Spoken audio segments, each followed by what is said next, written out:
Microsoft, capping a pretty mixed week for the tech majors. Here to talk us through the main themes is Saverio Romeo, senior industry analyst with Frost Sullivan. We say it's a mixed week, but actually it's all relative, isn't it, to what's actually going on with other companies. And you look at this sector and you think, you know what, this is a pretty shining light. Well, I think we should first of all set the scene in this sector. The so-called mobile device market is going through a sort of paradigm shift from being device-centered to being software-centric.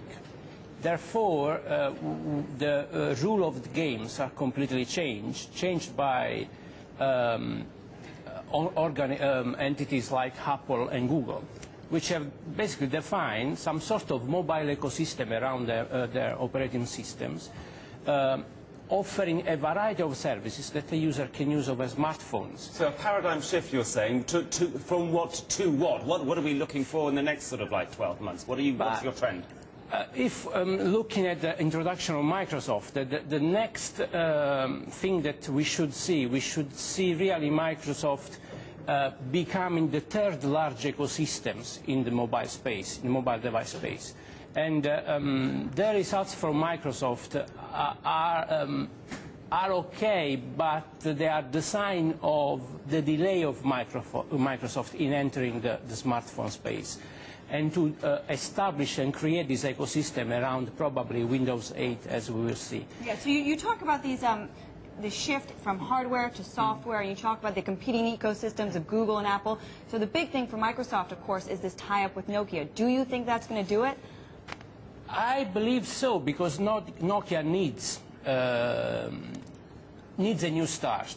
Nokia needs a big new product, doesn't it? It's not just a new product, in my opinion. I mean, Nokia remains a mobile device maker, and not only a mobile device maker, with a lot of knowledge and innovation history, and despite the troubles they are going through, remains a big player to watch, and will be a big player. It needs to recreate a software environment around which offer to the Nokia users innovative services over their phones. Now, the Symbian has been basically left out.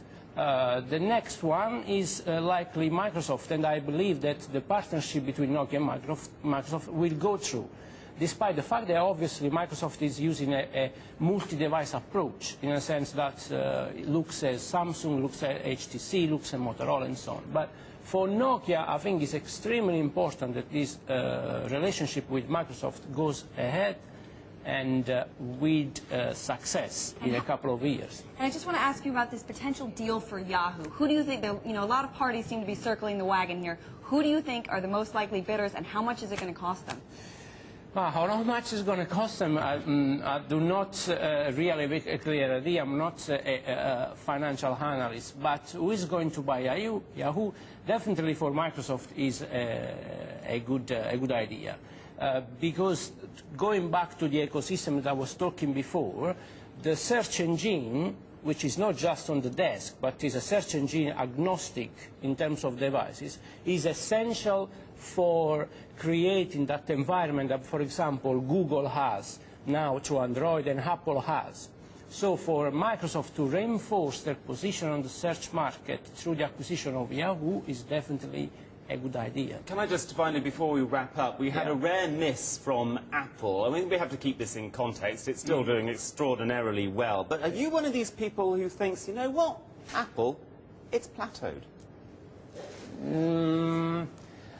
Not really. I mean, definitely the results are not exceptional as we are used to. So now we are in the kind of frame of mind that we believe that every time Apple sends a press release out, we expect fantastic results. This one is probably not really on that line, but does not mean that Apple is going to go down and become less effective in the competitive landscape as it was today. I don't believe so. I mean, Apple has demonstrated to be a great company in innovation terms. It shares up 25% on the year. Saverio Romeo, senior analyst at Frost & Sullivan. I'm grateful to you. Thanks very much, Olivia, too. Thank you. Thank you so much.